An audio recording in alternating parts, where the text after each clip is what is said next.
Hola, buen día. Hola, Fede. Estamos acá Buenas. haciendo una de las tantas entrevistas para los 20 años, 20 entrevistas en la Cumbre de los Pueblos. Y un poco queríamos que te presentes para que la gente te conozca y qué haces, qué hiciste, cómo te relacionás con la Cumbre de los Pueblos y el 4 y 5 de noviembre del 2005. Bueno, gracias por la invitación. Mi nombre es Federico Poleri. Soy guionista, periodista. Trabajo haciendo ahora cine en la Universidad Nacional de Mar del Plata. Soy docente de la carrera de la Tecnicatura en Comunicación Audiovisual. Soy director de teatro. Bueno, esa es un poco mi actividad. Y bueno, en aquellas épocas tenía un activismo y una militancia muy activa, valga la redundancia. Había militado mucho tiempo en la universidad, acá en la universidad, y bueno, y en ese momento también en otras áreas, digamos, ¿no? En el territorio, algunas experiencias sindicales. Así que estaba como involucrado en ese momento en todo lo que eran una generación que había, o que sentía, digamos, lo que estaba por pasar en la cumbre como una ofensa y que había que hacer algo. Bien, ¿cómo te involucrás con la cumbre? Bien, bueno, en ese momento yo era parte de un espacio político bastante grande, juntaría, qué sé yo, entre 80 compañeros más o menos y compañeras, que veníamos de una experiencia de militancia en la izquierda tradicional, dentro de la Juventud Comunista. Nos habíamos ido de esa experiencia un año antes, en el 2004, pero habíamos transitado gran parte de la resistencia al neoliberalismo y a la década del 90, o los finales de la década del 90, militando en esa organización y en el campo de la izquierda y de las izquierdas en general. Pero para ese momento estábamos fuera, digamos, de una estructura orgánica, pero éramos un espacio muy organizado. Así que bueno, me encuentro en ese espacio que tenía mucha presencia en la universidad, participación en distintas facultades, en el territorio, en algunas experiencias sindicales. Y sobre todo era un espacio juvenil, éramos pibes de 20 y pico de años y que habíamos sido formados, digamos, en nuestra militancia, o hemos iniciado nuestra militancia en los 90, en la década del 90. Aclaro esto porque creo que ese contexto explica mucho de nuestras maneras de enfrentar la lucha social y la lucha política en adelante, ¿no? Todavía hoy siento que nuestra mirada está atravesada por esa experiencia de los 90, de haber padecido los 90 y los finales de 90, toda la etapa menemista, digamos. Y veníamos de esa resistencia, ¿no? En un periodo de tiempo en el que era muy difícil el activismo, la militancia la remaba en dulce de leche porque no había los niveles de concientización ni de movilización. Las marchas eran muy pequeñas. Para que se den una idea, los 24 de marzo, las marchas de los 24 de marzo, éramos muy poquitos. Nos íbamos, nos saludábamos y nos conocíamos medio entre todos. Incomparable con lo que hoy se moviliza, por ejemplo, en la ciudad de Mar del Plata, ni hablar en Buenos Aires. Digamos que era una época muy dura para el activismo y sobre todo para la militancia de izquierda. Entonces, bueno, ese contexto fue el que nos formó a nosotros y sobre todo en el final de la década del 90, cuando empezamos a encontrar que empezaba a haber como el ciclo de luchas, empezaba a crecer y había un alza en la concientización, en la movilización popular, en el desarrollo de organizaciones sociales, piqueteras sobre todo, pero también de estudiantiles, de trabajadores y trabajadoras, lo que generaban también las CTAs en relación a romper con la dinámica inmovilizante que tenía la CGT en aquella época también. Todo ese caldo se cocinó durante la segunda mitad de los años 90 y terminó de estallar en el año 2001. Y nosotros somos hijos de esa experiencia política, que fue la fundante de nuestra mirada respecto de cómo se resolvían y se conseguían las cosas en general, digamos, en las luchas, ¿no? En cómo se conquistaban derechos, cómo se defendían nuestras cosas. El 2001 había demostrado que aparte la calle era un escenario de lucha que para nosotros era el privilegiado, porque era el lugar en el que, digamos, todo lo que nosotros podíamos expresar no iba a caer en saco roto. Para nosotros era una época de mucho descontento y de mucha desconfianza de lo institucional. Pregunta, perdóname. Sí. Con esta introducción que vos estás haciendo de las décadas del 90, Sí. ¿cuál era la mirada que ustedes tenían de la cumbre? Claro, en realidad quería llegar, o sea, voy llegando a eso. Pasa que siento que si no se da contexto es difícil entender la cumbre. Para mí la cumbre no nace en el 2005. ¿Sí? La cumbre nace en el 2000-2001.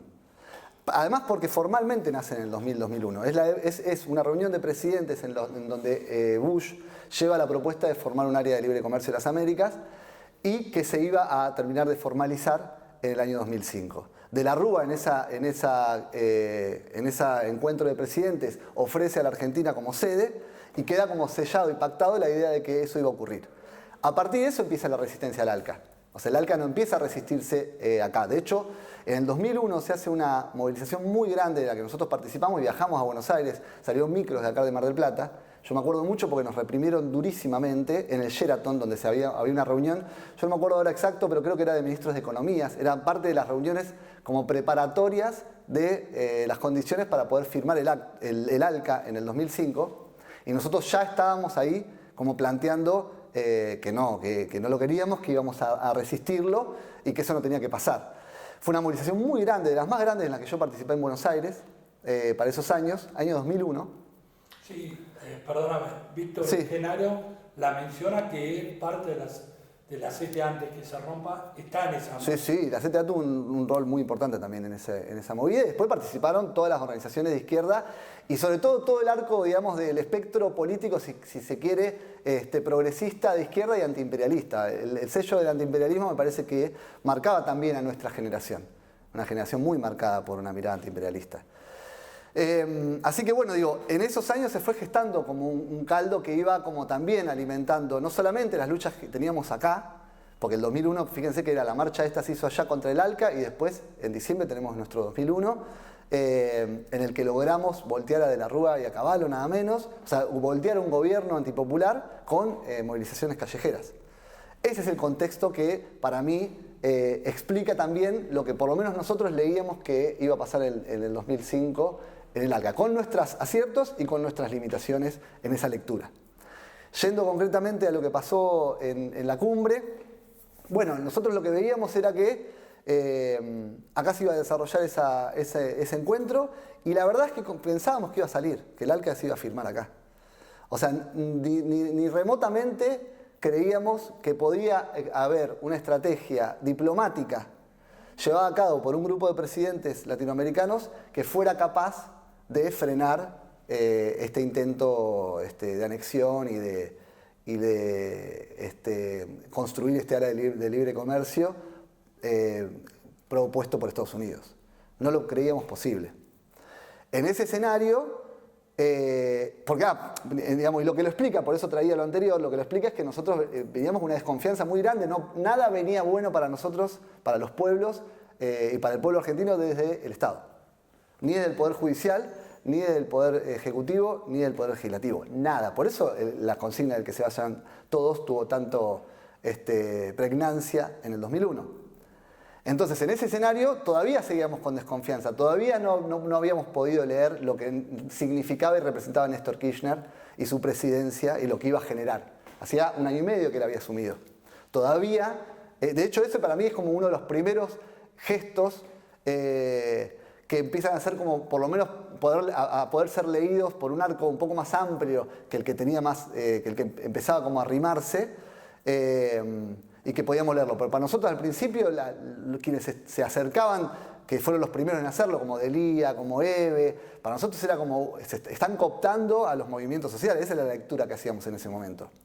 Entonces, desde esa lectura, que la comparto porque siento que era una lectura limitada, es decir, que todavía no estaba viendo esto que pasaba, pero que la entiendo contextualizada. Nosotros no esperábamos mucho de lo que pudiera pasar en la Cumbre de las Américas. Pero sí veníamos leyendo que había que repudiarla y que los pueblos la repudiaban en el escenario privilegiado de manifestación popular, que es la calle.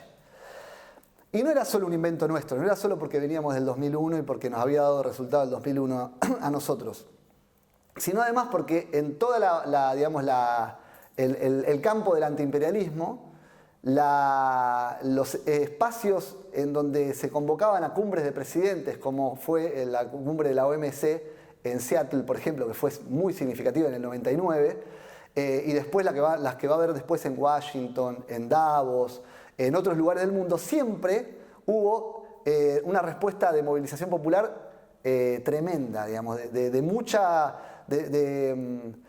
participación y de una vocación de confrontación muy grande, muy importante, que era esperanzadora para los que estábamos viviendo o saliendo de una década en la que no pasaba nada. Pensemos que Seattle es en el 99.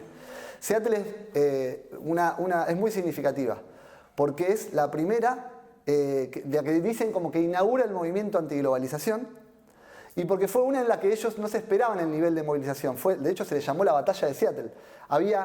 Hubo 5 días de movilizaciones. Y ellos, por ejemplo, no vallaron la ciudad. Después, a partir de Seattle, empiezan a vallar las ciudades, porque no podían funcionar. Porque en cada lugar donde se reunía el G8 después, el G20 después, los pueblos se movilizaban y viajaban de todos lados. Era un movimiento internacional, antiimperialista, antiglobalización, que se movilizaban y que iban a confrontar con la policía y a confrontar a querer llegar a los lugares donde estaban funcionando eso. De hecho, Seattle hace, que es como, insisto, la que inaugura, logra que no pueda hacerse el acto inaugural, porque llegan hasta el hotel donde estaban funcionando el encuentro. O sea que esas eran las referencias también que estaban circulando para quienes decíamos, viene Bush, que es un genocida, que es el principal representante del imperialismo norteamericano, con el que tenemos todo en contra y con el que queremos combatir desde que tenemos uso de razón, va a llegar a nuestra ciudad, la van a partir al medio para cuidarlo, nosotros tenemos que salir a la calle. ¿Y cuál es la visión, entendiendo tu contexto o el contexto que estás planteando, cuál es la visión que tenías de la Cumbre de los Pueblos? Una buena visión teníamos de la Cumbre de los Pueblos. Pero no participaron. Sí, en realidad siempre se plantea como contrapuesto las movilizaciones. En realidad no participamos de la movilización de la mañana, se le decía que era, o sea, estaba la movilización de la mañana y la movilización de la tarde. La movilización de la mañana era la que se encontraba con el tren blanco, creo que era el que le llamaban, que era en el que venía Bonazo, Maradona, El tren del Alba, que venía Bonazo, Maradona, Delía, bueno, todos los que conocemos, y que iba a hacerse la movilización que iba a terminar en el estadio para el acto en donde iba a hablar como figura más importante Chávez, pero que iba a tocar Silvio, bueno, iba a estar Evo, era como súper importante, y nosotros valorábamos todo eso que se estaba gestando, y además estaba la marcha de la tarde, la movilización de la tarde, que impulsábamos los sectores que sentíamos que no toda nuestra expectativa respecto de lo que iba a pasar en la cumbre y nuestra manera de enfrentarnos al ALCA se tenía que resumir en confiar en que institucionalmente y la diplomacia iba a lograr que eso se frene. Sentíamos que había que ir al vallado y que teníamos que voltearlo, que teníamos que lograr demostrar que ellos que no íbamos que los límites de hasta dónde se puede movilizar y hasta dónde no lo iban a establecer ellos. Esa era nuestra mirada. Pero no negábamos lo que estaba pasando en la Cumbre de los Pueblos, que de hecho nos parecía súper interesante. Participamos de muchas de las actividades, charlas, foros. Me acuerdo que había estencileadas, ahora que hablaba de la valla, que decían tumba la valla, Stop Bush. O sea, había mucha también mística antiimperialista y que repudiaba también ese vallado, que nos parecía realmente indigno aceptarlo. E incluso muchos de nuestros compañeros, quienes pudieron, porque muchos teníamos tareas que cumplir para llegar organizados a la marcha de la tarde, no pudimos quedarnos a escuchar todos los discursos y demás, pero por ejemplo yo mismo fui hasta el estadio y después me fui para organizarnos para la marcha, y otros compañeros incluso entraron al estadio, escucharon algunos de los discursos y después fueron para la marcha. ¿Cómo fue la marcha de la tarde? La marcha de la tarde fue una marcha muy intensa, como se supo después. Sabíamos que los riesgos de confrontación eran evidentes. Yo me acuerdo que mi hijo tenía 1 año, cumplía 1 año el 6 de noviembre. Y recuerdo haberlo ido a dejar con mi compañera, con Lucía, a la casa de su abuela, de mi madre, y despedirlo y decirle lo más probable, o sea, no decírselo a él, pero que entre nosotros sentíamos que lo más probable era que no pudiéramos festejar con él el cumpleaños del día siguiente, porque lo más probable era que cayéramos en cana, porque eso era lo que pasaba en las experiencias de confrontación como la que nosotros estábamos imaginando en Seattle, en Davos, en todos los lugares donde esto ocurría. Esa era como nuestra sensación, era esto probablemente termine mal, porque nosotros no íbamos a hacer una marcha para que no haya incidentes en realidad. Nuestro objetivo no era ese, nuestro objetivo era intentar llegar a la valla y en lo posible voltearla. Sabíamos que el nivel que había de despliegue militar y policial era inusitado, era algo que incluso nosotros jamás habíamos experimentado, ni siquiera en el 2001, que fue muy grande la represión que vivimos ahí, pero sí teníamos mucha experiencia de lucha callejera, porque veníamos de los 90, porque veníamos del 2001, porque veníamos del 2002, nosotros veníamos de que asesinen a Maxi y a Darío, que eran compañeros del movimiento piquetero y del campo, digamos, de quienes entendíamos a la calle como un escenario privilegiado de las luchas políticas y sociales. O sea que sabíamos, digamos, los riesgos que suponía, digamos, participar de la Marcha de la Tarde. Pero también éramos una generación que entendíamos que estábamos viviendo un momento histórico y que había que ponerle el cuerpo a las ideas. Nos habíamos formado en ese concepto y queríamos hacerlo, lo hacíamos con entusiasmo, digamos, ¿no? ¿Ustedes dónde concentran? Nosotros concentramos, ahora no me acuerdo exactamente en dónde concentramos, porque en realidad hubo algunos grupos que fuimos más adelante, que éramos quienes intentábamos llegar al vallado, y hubo una columna que convocaba al movimiento más amplio, digamos, que no podía arriesgarse a tanto y que concentraba de manera separada un poco más atrás. Pero que participó también de la movilización y padeció la represión del mismo modo que los grupos que estábamos adelante. Lo que sí recuerdo es el repliegue. El repliegue fue durísimo porque después de los primeros enfrentamientos y un intento, obviamente que fue infructuoso, de intentar voltear la valla porque la policía empezó a reprimir rápidamente, tiraron una cantidad de gases lacrimógenos que yo nunca en mi vida experimenté. Quedamos absolutamente ciegos, enceguecidos por los gases. Tuvimos que agarrarnos de las manos, me acuerdo, para atravesar el humo de los gases y poder salir. Bueno, hicimos el repliegue y el acuerdo con por lo menos nuestra columna y otras organizaciones era que nos íbamos a reencontrar en la universidad, acá, en el complejo universitario, para ver en qué condiciones habíamos podido replegar, cuántos presos había, qué heridos, ver la situación general. Y me acuerdo de ese momento porque cuando fuimos llegando muy de a grupos y separados. Estaba el Perro Santillán, que era en ese momento un referente, digamos, popular. Hay canciones al Perro Santillán, pero era un referente piquetero muy importante, que era como medio mitológico para sobre todo los pibes de 20 y pico de ese momento, que era jujeño, claro.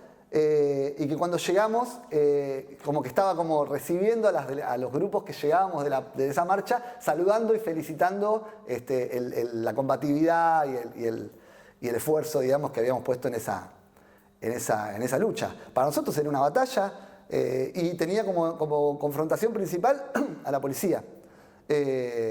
Porque el escenario de disputa era el vallado. Y quiero ahora pensarlo, digamos, o pensarlo ahora también con una lectura más conceptual en relación a qué significado representaba ese vallado.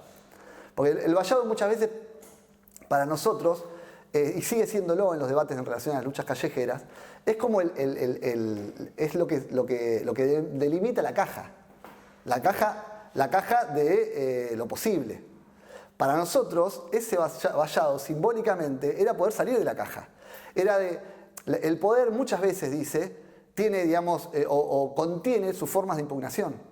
El poder no funciona sin formas de impugnación, las presupone, las conoce y tolera formas de impugnación. No es que no las tolera. Bueno, pero lo que dice el poder generalmente es, bueno, hasta acá, este es el límite de tus posibilidades de impugnarnos. porque más acá nos pones en riesgo, digamos, ¿no? Entonces, simbólicamente, porque no es que materialmente eso significaba así, no es que nosotros si volteábamos el vallado, volteábamos el Alca, pero simbólicamente ese vallado representaba esa delimitación que el poder impone. Es lo mismo, te lo pongo en términos actuales, cuando Patricia Bullrich dice, pueden protestar pero en la vereda. Si protestan, o sea, el protocolo de protesta es, se puede marchar, pero si marchás en la vereda, en la calle no. No, bueno, justamente, en realidad hay que ir a la calle. Porque donde el poder te dice, el límite es hasta acá, es lo que hay que atravesar. Y eso, yo sigo sosteniendo eso, por eso yo reivindico ese momento. Más allá de que hago hoy otra lectura de lo que estaba pasando y sobre todo porque hago otra lectura de lo que pasó en términos diplomáticos y lo que significaba políticamente Néstor Kirchner y el grupo con Lula, con Tabaré y sobre todo la figura de Chávez. Pero yo reivindico que haya habido una generación que aprendió a luchar en la calle, que entendió que el escenario privilegiado de las batallas más importantes que ganamos en una época en donde todo había sido derrotas, fue en la calle. Entonces, ¿cómo no íbamos a ir a la calle? Y yo te lo digo porque en un momento hasta la delegación cubana, por ejemplo, a nosotros nos llega a través del PC, con el que nosotros nos conocíamos porque habíamos pasado por ahí, no estábamos en ese momento en esa organización, pero sí nos dicen que no vayamos a la tarde. O sea, que en la línea de la delegación cubana era que no querían que se pudra. Y nosotros, que éramos pro Cuba total, que reivindicábamos a Fidel, al Che Guevara, y que teníamos devoción por Cuba, no hicimos caso de esa idea, porque dijimos, los cubanos no entienden nuestra realidad.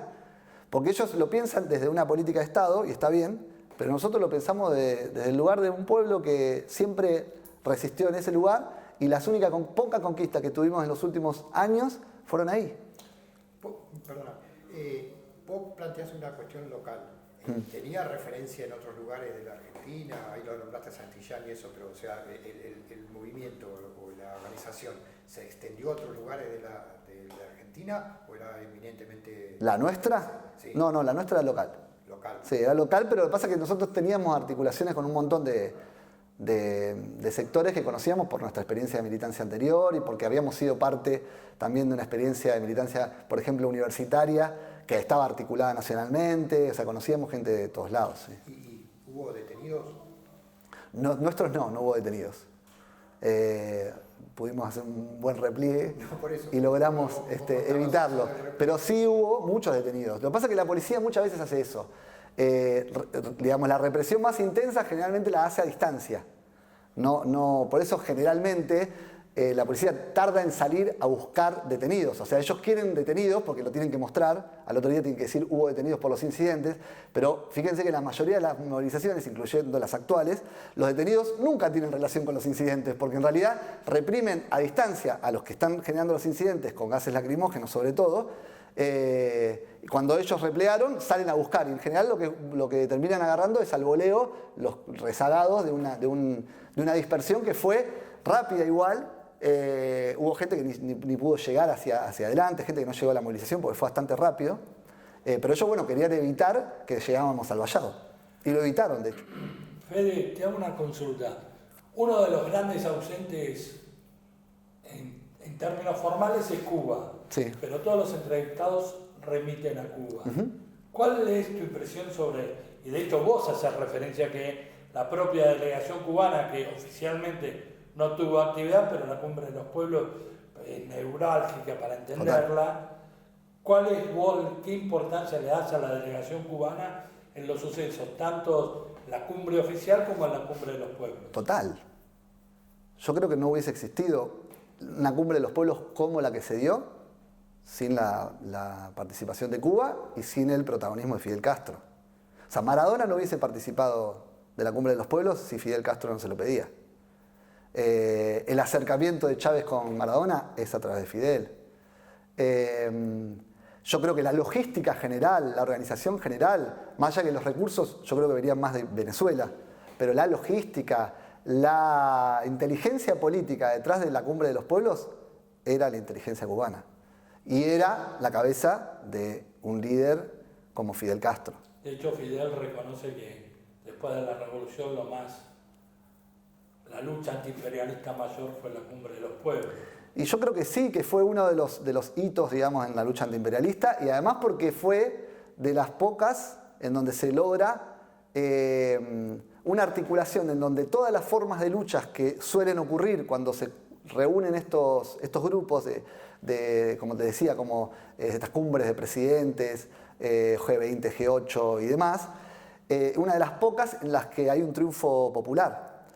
Y por eso a mí me parece interesante reivindicar todo lo que pasó. Es decir, no quedarnos con esas lecturas maniqueas en donde se dice no, lo importante fue lo que pasó cuando se confrontó porque todos los demás son unos tibios, o no, lo importante fue lo que pasó en todo lo que giró alrededor de la Cumbre de los Pueblos, específicamente en los foros del debate y demás, y las marchas lo único que hicieron fue empañar esto, o no, en realidad la importancia es el tren blanco, o no, lo que importante fue lo que hicieron los presidentes adentro de la cumbre. Yo creo que todo fue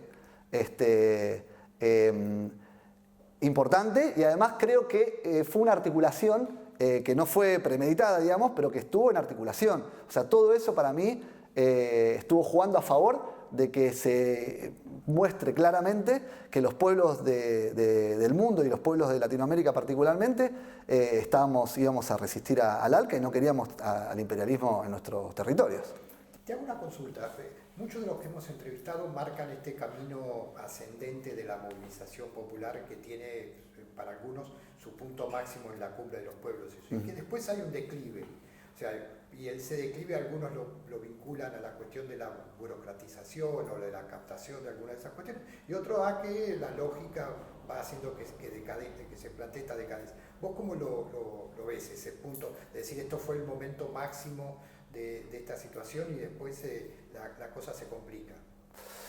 Yo no sé si hubo un declive, porque yo creo que las movilizaciones populares fueron y el desarrollo de organizaciones sociales y populares fue creciendo a partir de esos años. O por lo menos si yo lo pienso en mi perspectiva histórica de mi experiencia militante, desde el 98 hacia adelante, pasando por la cumbre, fue bastante ascendente, digamos, el nivel de movilización, concientización popular, desarrollo de organizaciones sociales. Así que en ese sentido no sé si comparto que haya habido un declive posterior a eso. Y mucho menos acá, no lo siento de esa manera. Sí, si te referís a esta cuestión, es el debate que se dio dentro del movimiento popular en relación a cooptación, a integración o cooptación, digamos. Institucionalización. O institucionalización. Sí, me parece que fue algo que comprometió mucho nuestros debates en ese momento y que fracturó muchas de nuestras organizaciones en aquel entonces, porque justamente es muy fácil leer al gobierno de Néstor Kirchner ahora, pero era muy difícil leerlo en el 2005. Ustedes lo saben, pero digo, nosotros veníamos de que el peronismo para nosotros era el enemigo en el 2001. Era el neoliberalismo. O sea, el neoliberalismo tuvo el nivel de profundidad y penetración que pudo tener en los 90 en la Argentina gracias a que lo encarnó un gobierno peronista, que fue el de Menem. Entonces, para nosotros, y después de eso vinieron los 5 presidentes después del 2001, vino de la Rúa, pero digo, después vinieron otros presidentes peronistas, vino Duhalde, con el que teníamos muchísima desconfianza, y además que fue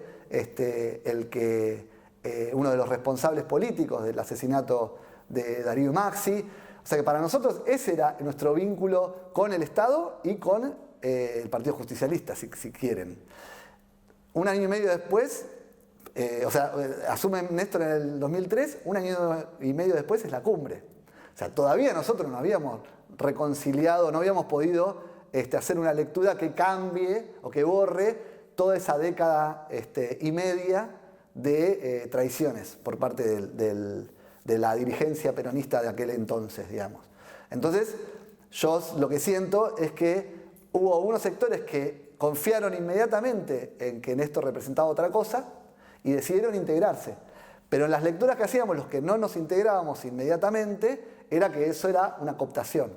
Era que el gobierno de Néstor Kirchner desde arriba empezaba a tomar nuestras reivindicaciones y a acercar con esa estrategia a organizaciones para neutralizarlas en las luchas callejeras sobre todo que se estaban dando en aquel entonces, porque obviamente en ese movimiento de integración o de institucionalización lo que ocurría era que se dejaba de participar de las movilizaciones o de las luchas contra el gobierno. Pero yo creo que, por lo menos viéndolo como en perspectiva histórica, que fueron genuinos movimientos, por lo menos en lo que hacen los movimientos sociales y algunas organizaciones políticas, fueron genuinos lecturas políticas de la coyuntura y decisiones de integrarse a un gobierno que sí demostró ser un gobierno popular, con características incluso de componente de un carácter importante antiimperialista y de integración latinoamericana, digo, para ponerlo en el marco de lo que significó la Cumbre de las Américas, y que en todo caso el límite estaba en que tampoco no expresaba un anticapitalismo, que en muchas organizaciones sí expresábamos, y que bueno, ese era como el límite que encontrábamos en esa experiencia, pero que fue una gran experiencia histórica, y que me parece que en muchos casos desmovilizó, pero en muchos casos enriqueció y nutrió a organizaciones sociales y políticas también. Siento que es la dinámica de los procesos políticos y que haya sido por arriba la resolución de la crisis orgánica que vivía la Argentina, digo, para ponerlo también en términos más de lo que estábamos viviendo en todo ese periodo. En 2001 lo que estalla es una crisis orgánica, ¿no? Las clases dominantes dejaron de tener consenso, seguían dominando pero no podían construir consenso. Por eso pasaban los presidentes y nosotros gritábamos que se vayan todos y no podían estabilizar la cosa. Duhalde hace un intento de estabilización que tampoco le sale, se tiene que ir, y Kirchner logra estabilizar y logra resolver, desde mi punto de vista, la crisis orgánica que tenía el capitalismo argentino en ese momento. Lo hace por arriba y por incapacidad de las organizaciones populares o quienes soñábamos con una revolución lo hayamos podido hacer de otra manera. Y lo hace bien, a mi modo de ver actual, lo hace bien en el sentido de que incorpora realmente como políticas públicas muchísimas de las reivindicaciones de los movimientos sociales y políticos que en ese momento estábamos pidiendo muchas de esas cuestiones en la calle, como tenían que ver con las políticas de memoria, como los juicios a los genocidas, como la ley de medios, después más adelante, un montón de cuestiones que el periodo, vamos a decir, de Néstor y Cristina empiezan a incorporar. Y eso, bueno, supone una integración, sí, pero bueno, en los términos para mí, las dialécticas de un momento político que, bueno, expresó en ese momento eso. Volviendo a la pregunta de Rodolfo, nosotros tenemos una persona que interactuó en todo esto, que es Rafael Folonier. No sé si vos tuviste noción o lo escuchaste, pero sí Rafael Folonier, en una entrevista que da años después, reivindica lo que vos estás reivindicando del gobierno de Néstor, pero hace un quiebre, sobre todo con Cristina y con Dilma. Él sostiene que esa primavera que vos estás mencionando es el gobierno de Néstor. Y es el último gobierno de Lula antes de Dilma. ¿Vos tenés una percepción parecida o lo alargás en el tiempo? No, yo lo alargo un poco más. Yo creo que Cristina tuvo políticas públicas muy destacables y te diría las más significativas incluso las pudo desarrollar ella a partir del proceso de estabilización y de resolución de esa crisis orgánica que decía recién que pudo hacer Néstor Kirchner. Después, yo cuando digo esto es porque quiero y reivindico estas cuestiones de ese periodo, digamos, de los gobiernos de Néstor y Cristina. No significa que yo esté totalmente de acuerdo con su política hacia los movimientos sociales, porque yo también creo que eso fue una limitación del gobierno y que después padeció. Porque cuando los procesos de institucionalización de los movimientos populares, si no hay desarrollo del poder popular, cuando se quiere avanzar en transformaciones de una profundidad que empieza a hacer que se le vuelven intolerantes a los sectores de poder, al poder real, digamos, vos necesitas a un pueblo movilizado que sea capaz de defender esas políticas. Pero lo que pasa es que Néstor y Cristina nunca tuvieron en la cabeza tener el desarrollo del poder popular como si estuvo en Cuba O Venezuela. Exactamente, y es lo que explica también que unos sigan todavía en el gobierno y en el poder y otros no. Entonces tengo mis críticas a su manera de posicionarse y de pensar la idea de que los movimientos populares sirven si están integrados y si no, no. Entonces no estimulo el desarrollo de un poder popular aunque no esté apoyando a mi gobierno, porque esa idea hizo que se desmovilizara en cierto sentido, supongo que en ese sentido también lo planteaban recién, a sectores que hubiesen defendido y que necesitaban para defender muchas de las medidas que después no pudieron sostener porque el poder pudo más, digamos, ¿no? Pudo confrontar mayormente, y además cuando empezaron a recibir ya los ataques más decididamente, y sobre todo Cristina en el último periodo, ese famoso lema de que si tocan a Cristina, ¿qué quilombo se va a armar? El quilombo nunca termina de llegar. Entonces yo creo que están padeciendo también las consecuencias de no haber desarrollado el poder popular como sí lo hicieron otros procesos. Creo que son las limitaciones de esta experiencia histórica. Yo tampoco le pido a esa experiencia histórica el socialismo del siglo XXI porque no estaba dentro de sus objetivos. Yo adhiero más y celebro más las experiencias que van más a fondo, como la de Venezuela, por ejemplo, que intentó y que sigue intentando una experiencia postcapitalista, que la que intentó transformaciones profundas que yo reivindico y valoro, pero siempre dentro de los marcos del sistema capitalista. Y otra pregunta que tiene que ver con esto que estamos viendo, y retomando también una pregunta que te hizo Rodolfo, que vos hablaste que la resistencia callejera era un núcleo duro de Mar del Plata, o era no núcleo duro en términos de su posición, sino que eran todos actores marplatenses. Sí. Nosotros siempre hacemos una pregunta a todos los entrevistados, que es también un poco lo que nos motivó a empezar a hacer este trabajo. ¿Por qué algo tan importante a nivel de historia latinoamericana, que es lo que nosotros nos dedicamos, que es un mojón que durante mucho tiempo se va a tomar como una reivindicación más fuerte de casi todo el siglo XX, sacando a la experiencia cubana o venezolana, de lo que es contra el imperialismo, el antiimperialismo? En Mar del Plata no hay una memoria colectiva que trascienda las mezquindades de los distintos grupos que participaron. El marplatense no toma como propio algo tan profundo. Sí. Y vos como marplatense, como actor de esto, nos han dado 3 millones de explicaciones distintas y cada uno cuenta la suya. Sí. Entonces la pregunta va por ahí. Mirá, yo creo que puede tener que ver con algo que te mencionaba al principio en relación a las distintas aristas y los distintos escenarios que tuvo esta confrontación contra el ALCA en el escenario de la Cumbre de los Pueblos, la Contracumbre o la Cumbre de las Américas. Me parece que al no haber sido una experiencia de confrontación homogénea y monolítica, nadie se pudo hacer cargo de narrar ese hecho como el hecho propio, digamos, ¿no?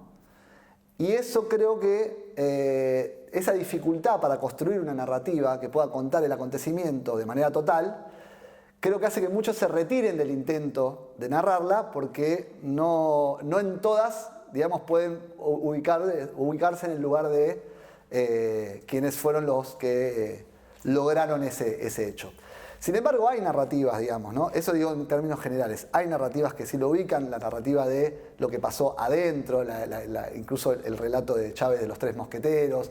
Hay un montón de... Pero me parece que en ese sentido puede explicar un poco, esa dificultad explica un poco la narración general del hecho. Y después que la comunidad marplatense no lo haya sentido así, yo creo que también tiene que ver con las contranarrativas. Hubo algo que pasó muy fuertemente y yo como participante de la marcha de la tarde, la que confronta con la policía y termina en lo...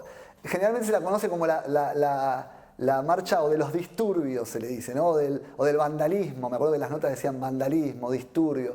Y el propio campo popular terminó asimilando, y sobre todo el progresismo, ese tipo de narrativas, de contranarrativas, creo yo, que planteaban la idea de que había habido disturbios que para mí es como una teoría de los dos demonios llamarle así, porque es como, no hubo disturbios, una represión feroz, una casa de brujos, fue tremendo, pero no hubo disturbios, hubo una confrontación en todo caso, disturbios, no sé, para mí refiere a otras cosas, pero la idea de disturbios que empañaron a la cumbre de los pueblos o otras cosas que estaban ocurriendo en eso, ¿no? Ese discurso que también fue, permeó dentro de los sectores, de algunos sectores populares, sobre todo del progresismo y de las miradas más oficialistas, digamos, de cómo había que luchar o cómo había que confrontar con esto. Siento que también terminaron instalando una idea de algo con lo que tampoco nadie quería quedar muy pegado, ¿no? No era algo reivindicable, es decir, fui parte de eso, ¿no? Porque yo primero fue una movilización, por ejemplo, muy masiva. Todas fueron muy masivas. La de la mañana por Independencia fue muy masiva, el tren fue muy masivo. El estadio lleno nunca hubo un estadio tan repleto con nada en Mar del Plata. La marcha de la tarde fue sumamente masiva también. Entonces participó muchísima gente. Digo, ¿por qué no hay memoria de eso? Yo creo que en la memoria individual está, todos recordamos qué estábamos haciendo ese día, en qué lugar pusimos nuestro granito de arena para sentir que fuimos parte de que el ALCA se enterrara, a nuestro modo, ¿viste? Cada uno te va a decir que fue porque confrontó con la policía, otro te va a decir que fue porque marchó con Maradona, otro que fue porque fue a escucharlo a Chávez y otro que fue porque apoyó a Néstor y lograron esa estrategia con los otros presidentes. Yo pienso que fue un poco todo eso ocurrió, está en nuestra memoria, pero sí no se ha sistematizado. Y en parte siento eso, me parece que en la narrativa para el marplatense que no participó directamente, quedó como un momento en el que se pudrió todo y se rompió todo y me parece que terminó, pienso yo que puede explicar también un poco esa distancia de decir, bueno, eso nos expresó, digamos, ¿no? No, es muy interesante porque es otra visión, pero yo recién estaba pensando, el marplatense común tampoco recuerda que no hubo un cambio en la infraestructura de Mar del Plata como consecuencia de un hecho tan determinante como la cumbre. Porque acá han venido y han dicho que hubo 140 obras que cambiaron la estructura de la ciudad. O sea, no hay nada. Hay, gracias al aporte Guille buscando, hay una ordenanza del 2020 que dice que el 4 y 5 de noviembre es el Día de las Américas para Mar del Plata en conmemoración de eso. Nadie tiene registro de eso. Sí, es verdad que está poco dentro de del discurso oficial, que se lo podría haber apropiado. Por eso preguntamos a los distintos actores, porque hay un vacío de todas las partes, porque hay algo que para algunos sectores se puede reivindicar, y nadie reivindica nada. Es cierto. Sí, es cierto. No tengo una respuesta. Las son muy cerradas a la ubicación de donde está uno. Claro. O sea, salvo Germinario, que es el que plantea una mirada, pero él reivindica a los que fueron a la valla. Sí. O sea, dice hay que atenderlos, hay que escucharlos, porque formaron parte de eso.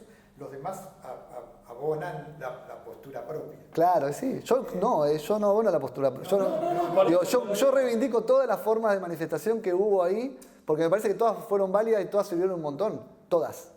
Los foros, la marcha. Por eso nuestro interés es escuchar todas las voces. Sí. Lo que sí reivindico yo es también que me parece que es lo más difícil, pero aparte porque me parece que es un debate actual también. Yo lo que siento es que el progresismo tiene que revisar su posición respecto del uso legítimo de la violencia popular. Y esto puede sonar,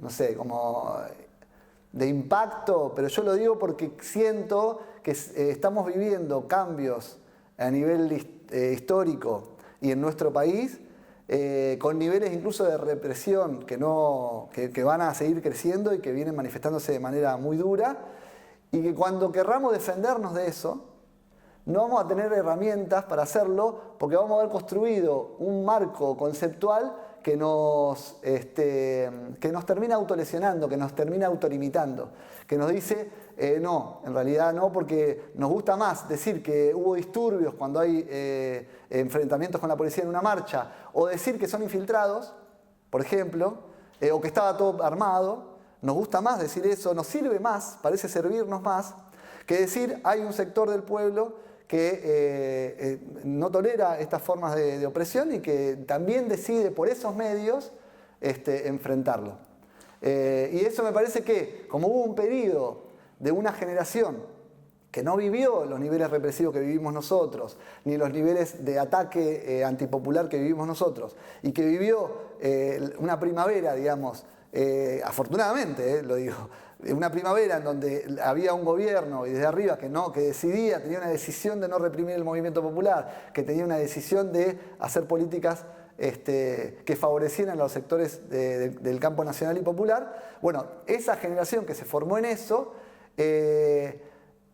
a mí me preocupa que quede como anclada a esa experiencia de vida y no sea capaz de ver que esas condiciones pueden cambiar y que están cambiando y que puede exigir de los pueblos otra cosa y que las formas y las estrategias y tácticas de lucha de los pueblos no hay que negarlas per se. No es un problema moral, es un problema político. La manera en que los pueblos enfrentan y se enfrentan con el poder.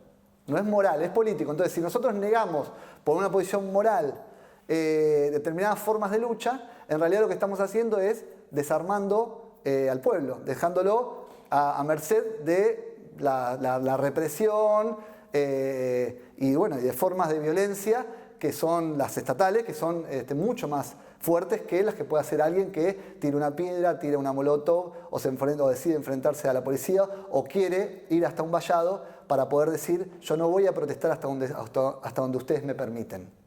Yo voy a intentar ir un poco más allá. El problema no es del campo popular, sino del posibilismo de izquierda.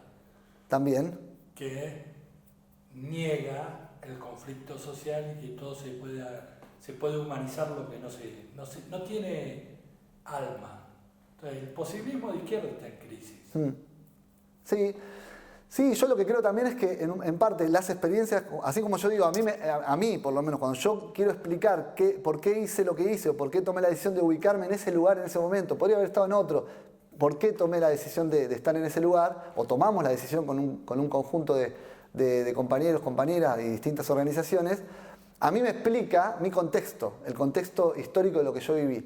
Bueno, yo digo que esos contextos van cambiando y me parece que los posibilismos también tienen que ver con esos contextos, con contextos en donde realmente se podía esperar, por ejemplo, que de arriba vinieran todas las soluciones. Nosotros no vivimos esa experiencia, la tenemos en la piel, marcada. De arriba venían palos nada más. Bueno, hubo una generación, la posterior a la nuestra, que sí podía esperar porque vivió que desde arriba llegaran soluciones. Bueno, eso puede volver a cambiar y hay que estar preparados para esos cambios.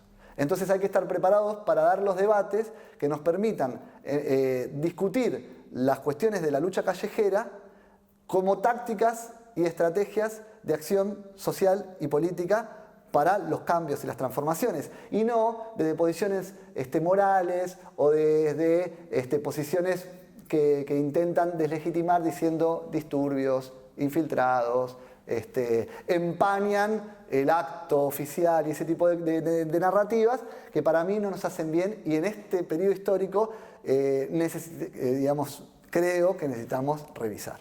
Yo tengo un par de preguntas también, si podemos acá este momento. Una de ustedes, quienes contaron, narraron la experiencia más de la Cumbre de los Pueblos, hacían referencia a una alegría popular que había, que estaba presente en todo su momento, desde el recital de Manu Chao, que estuvo y no que ver con la cumbre, pero también expresiones de alegría popular espontánea, artistas, fotógrafos. Vos mencionaste otra expresión emocional en ese, que lo dijiste cuando decías, le poníamos el cuerpo a nuestras ideas y en ese momento las ideas y el contexto marcaban que la lucha era callejera, que había que ir a enfrentar a la valla y voltearla. ¿Nos podés contar algo más de esa emocionalidad de quienes fueron, digamos, al combate, digamos? Sí, no, está buena la pregunta porque tampoco era todo. Nosotros estábamos enojados, nos sentíamos como, por ejemplo, sentíamos que el vallado era humillante, sentíamos que Bush era la representación del diablo, como dijo Chávez en su discurso. Entonces, desde esa energía nosotros también salimos a confrontar, pero no es todo lo que hicimos. Nosotros, por ejemplo, participamos de los días de la Cumbre de los Pueblos de los foros, de los festivales, o sea, de un montón de actividades, y había un clima de felicidad también en nosotros que era, como todo, en realidad en toda experiencia de lucha es una experiencia feliz generalmente. Después tenés momentos en que te tenés que poner más aguerrido o estás sufriendo y y padecés y te angustiás, o ya hay momentos en que tenés que confrontar y entonces te enojás, pero me parece que lo que prima siempre es como la alegría y la felicidad de estar luchando por transformar la realidad.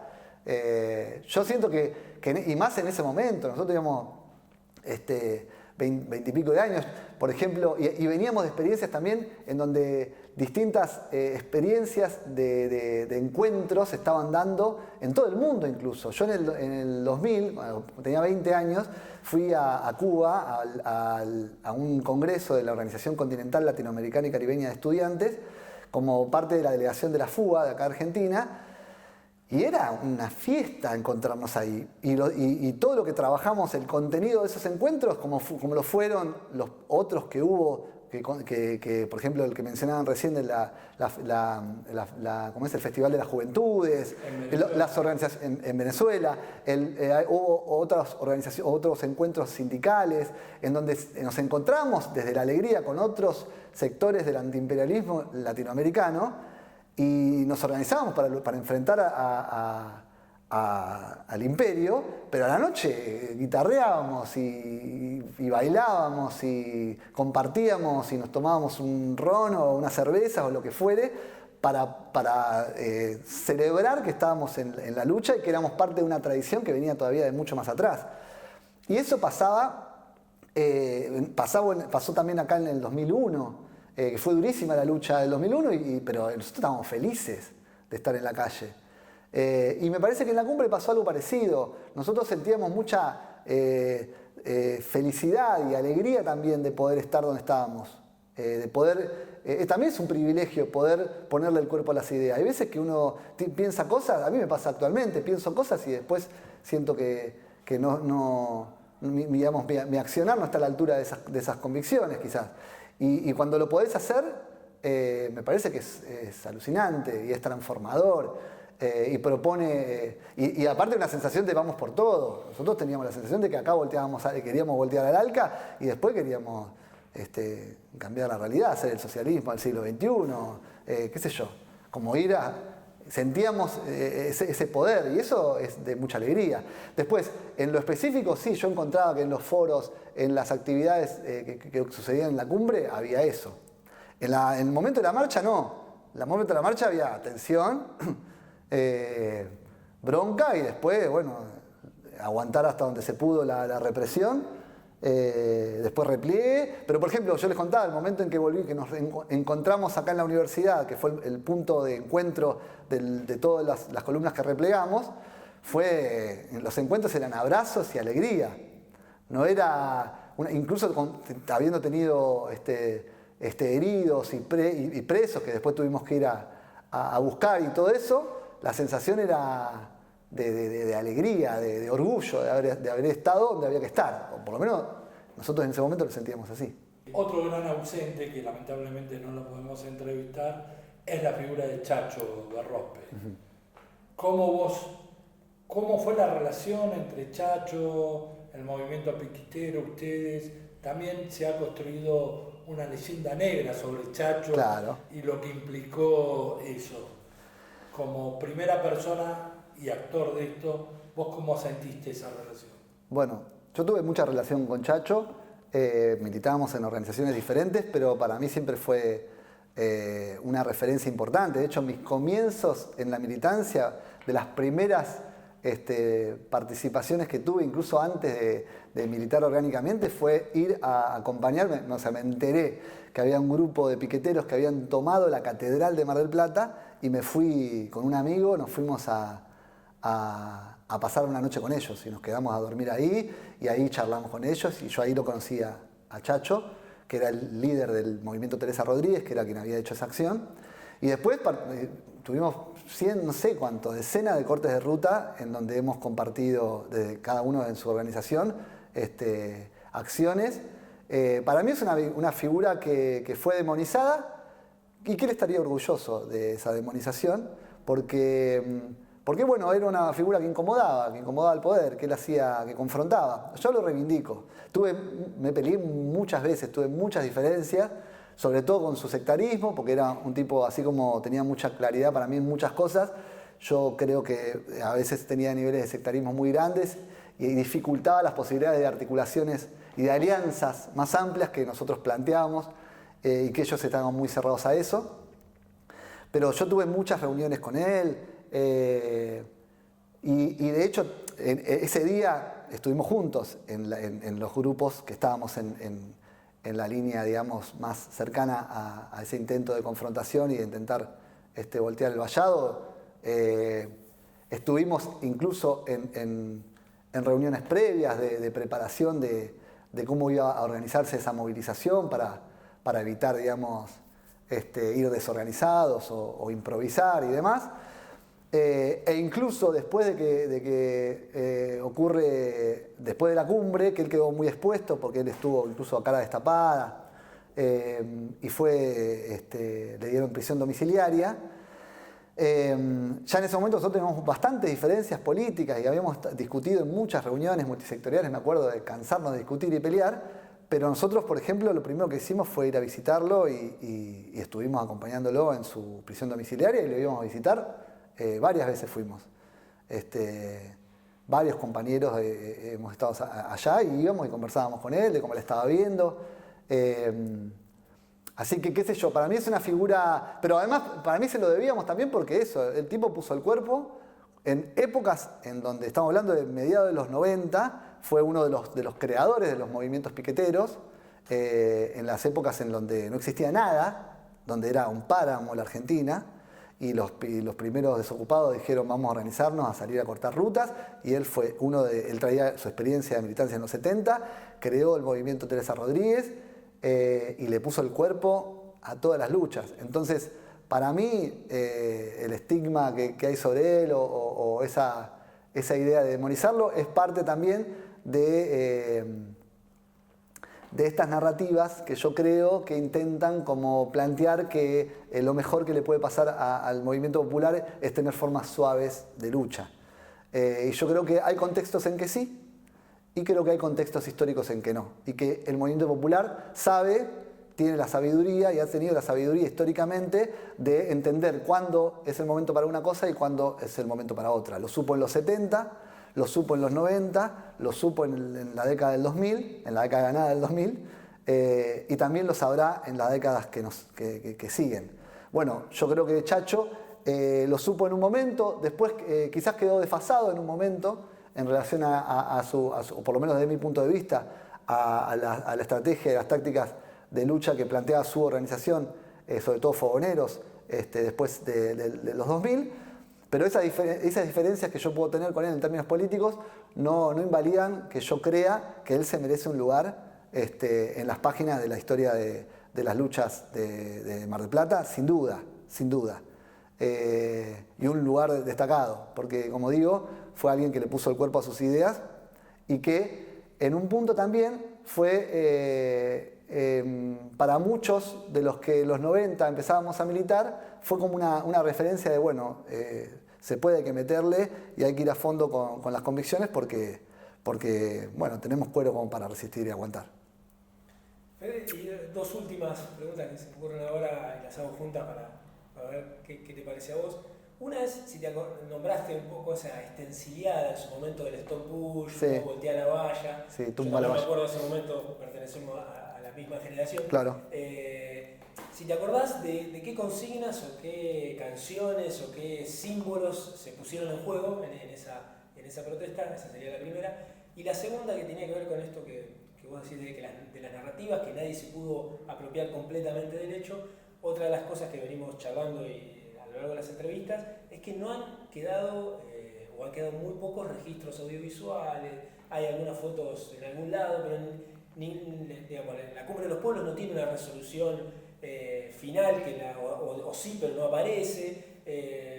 El municipio de Mar del Plata no tiene imágenes de las obras que se hicieron en ese momento explícitamente. Bueno, como que no ha quedado ni un registro audiovisual ni fotográfico, por lo menos de gran valor, por ahí hay cosas dispersas. te pregunto, pero si vos conocés algo en ese sentido y en tu calidad o tu vínculo con la realización audiovisual, ¿qué pensás de por qué puede también haber ocurrido eso? Digamos que en una época donde ya había elementos digitales, digamos, ya cierto acceso a producir con formas un poco más democráticas o más baratas, no ha quedado gran registro de eso. Sí, no tengo en realidad elementos como no he rastreado, no he investigado, por ejemplo, en términos audiovisuales, la cumbre. No sé exactamente cuánto hay y cuánto no. Sé que hay, porque bueno, está hasta la peli de Maradona en donde Kusturica utiliza imágenes de la cumbre. Hay un montón de registros fotográficos, porque conozco fotógrafos que estuvieron ahí, Mauro Rizzi, Diego Izquierdo, no sé si Marcelo Núñez, varios que estuvieron cubriendo y me han mostrado un montón de registros. Están los recortes de diarios y demás, pero sí, es verdad que no he visto nada sistematizado, digamos, que pueda reunir un poco eso. Y menos de la cumbre, sí hay más de las marchas, pero por ahí el funcionamiento de la cumbre, pasa que me parece que también es lo más difícil de registrar, ¿no? Lo que pasa en los debates, en los foros, en las comisiones, que es lo más rico como experiencia para quienes participan de ese tipo de acontecimientos, pero es más difícil como de retratar, ¿no? Así que no sé cuánto hay de eso, la verdad es que desconozco. Yo sí recuerdo que hubo había mucho stencil, pero no me acuerdo, consignas específicas esas que nombraste, el Tumba la Valla, porque era muy simbólica, pero había muchas contra Bush, sobre todo eso. Yo me acuerdo, nosotros organizábamos muchos festivales artísticos y culturales para recaudar fondos para la cumbre, por ejemplo, que delegaciones puedan venir o recibirlos. Y eran festivales artísticos, fiestas, y había una, me acuerdo, que se llamaba ¿De qué se ríe Bush? Que era una también que tenía que ver con eso. Había una construcción de algo que tenía que ver con el antiimperialismo en todas sus formas, ¿no? Desde las más lúdicas y artísticas hasta las más serias y en todas me parece que estaba circulando lo mismo, que era la idea sobre todo de la presencia de Bush y de impedir el ARCA como forma de frenar o de impugnar el neoliberalismo, que era lo que había dominado nuestras economías hasta ese momento, y la deuda externa eran como los temas, ¿no?, que más circulaban. Pero no recuerdo por ahí cantos o consignas como las que vos por ahí me pedís. Bueno, perfecto. Muchísimas gracias nuevamente. Gracias a ustedes.